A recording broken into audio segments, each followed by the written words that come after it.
है। इस डायग्राम में आप देख सकते हैं कि कार्बोहाइड्रेट ग्लूकोज में कन्वर्ट हो रहा है, ग्लूकोज पायरुविक एसिड में कन्वर्ट हो रहा है और pyruvic acid acetyl co enzyme A में कन्वर्ट हो रहा है, जो डायरेक्टली टीसीए साइकिल में एंटर करता है।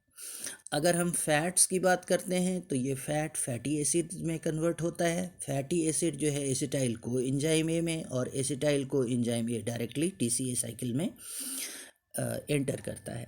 सिमिलरली प्रोटीन की बात अगर करते हैं तो प्रोटीन जो है वह ग्लूटामिक एसिड में कन्वर्ट हो रहा है और ग्लूटामिक एसिड जो है अल्फा कीटो ग्लूटारिक एसिड बना करके फाइनली क्रेब साइकिल में एंटर करता है। तो कुल मिला करके कार्बोहाइड्रेट, प्रोटीन, फैट, ये सभी टीसीए साइकिल के लिए एक रॉ मटेरियल की तरह बिहेव करते हैं।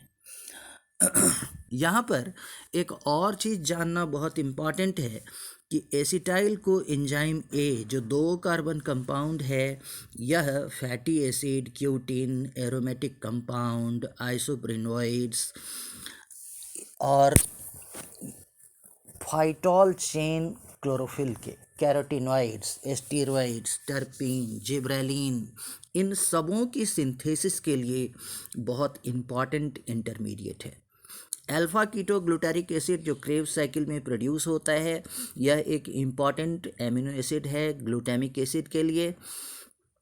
इसी तरह सक्सिनाइल को एंजाइम ए जो है वह इम्पॉर्टेंट एक इंटरमीडिएट है जो पायरोल रिंग को तैयार करता है क्लोरोफिल के लिए, साइटोक्रोम्स के लिए, फाइटोक्रोम्स के लिए। इसके अलावा ऑक्सैलो एसिटिक एसिड का जो फॉर्मेशन हो रहा है, यह एक इम्पॉर्टेंट एमिनो एसिड है। और इसके अलावा ये सारे जो अब तक हम लोगों ने डिस्कस किया है, यह ये क्रेब साइकिल का एक इम्पॉर्टेंस के तौर पर हम इसको देख सकते हैं। और जहाँ तक एटीपी की सिंथेसिस का सवाल है रेस्पिरेशन के दरमियान, इस एटीपी मॉलिक्यूल की समझ आपको होनी चाहिए।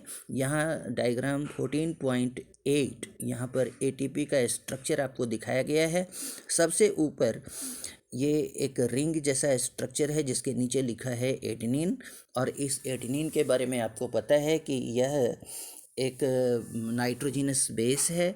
इस नाइट्रोजिनस बेस का कॉम्बिनेशन पेंटोज शुगर से हुआ है जो राइबोज शुगर है, और इस राइबोज शुगर से 3 फॉस्फेट ग्रुप लगे हुए हैं, और इन तीनों में जो लास्ट फॉस्फेट ग्रुप है वह अपने बगल वाले एडजेसेंट फॉस्फेट ग्रुप से हाई एनर्जी बॉन्ड से जुड़ा हुआ है, और इसी हाई एनर्जी बॉन्ड के ब्रेक होने से एटीपी जो है बहुत हीवी अमाउंट में एनर्जी को रिलीज़ करता है, और यह मॉलिक्यूल एटीपी मॉलिक्यूल है।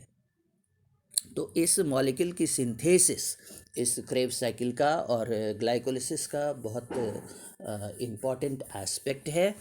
आज के इस वीडियो में इतना ही। अगले वीडियो में फिर हम लोग नेक्स्ट टॉपिक को डिस्कस करेंगे।